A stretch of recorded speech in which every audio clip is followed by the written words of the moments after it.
The Gospel of Luke opened with the birth of Jesus. Then Luke showed us how Jesus was Israel's Messiah, announcing the good news of God's kingdom to the poor, and how he was God's true prophet to Israel. In this next section, Jesus sets out with his disciples on a long road trip to Jerusalem, where they'll join thousands of Israelites to celebrate the ancient feast of Passover. Now, Luke wants this road trip from the mountain to Jerusalem to remind you of ancient Israel's long road trip.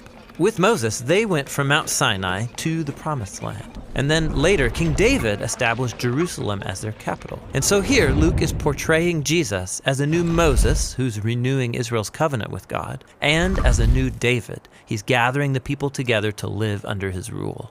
As Jesus leaves, he sends out a wave of his followers ahead of him to prepare each new place for his visit. Then Jesus would arrive, announcing the good news of God's kingdom, and he would call people to follow him and join this new thing God was doing in Israel. There are many of his teachings and parables in this section, specifically about how following Jesus will force you to totally rethink your money, how you resolve conflict, and how you treat the poor. In every town, Jesus would create communities of people who were learning to live in a totally new way, so that greed would be transformed into generosity and anger into forgiveness. And in these Jesus communities, all outsiders are welcome. Yeah, good news for the poor. That's one of Luke's main themes. Yeah, you'll find it all over this section. The marginalized people that he heals, the shamed sex workers he reaches out to, the tax collectors he includes. This is Jesus' kingdom crew.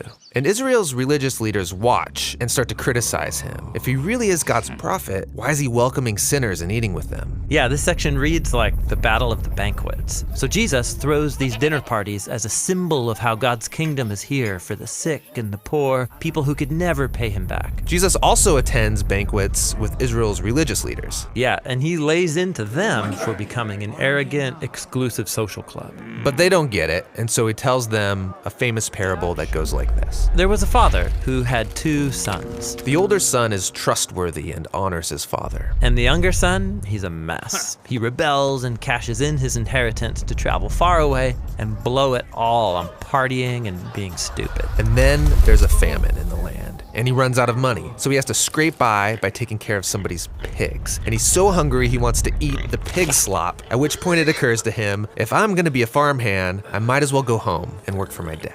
At least I won't be eating pig food. So he treks back home, rehearsing his apology. Now, the father is certain that his son did not survive the famine. But then, one day, he sees someone walking down the road. It's his son. He's not dead. And so the father runs to him and embraces his son, kissing him all over. The son starts his speech.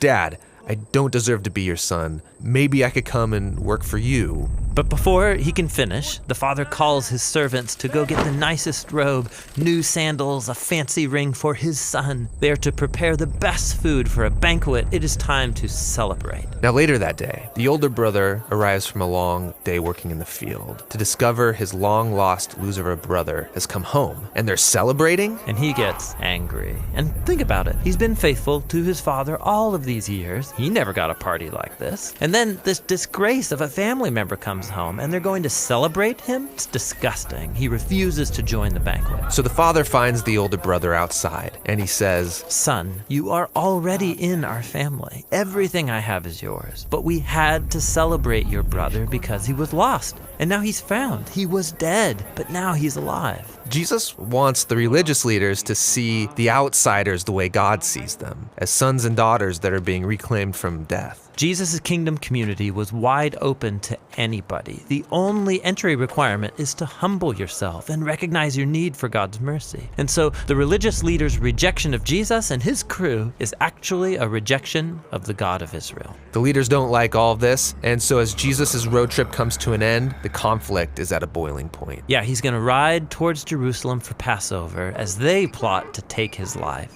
And that's what the next section of Luke is all about.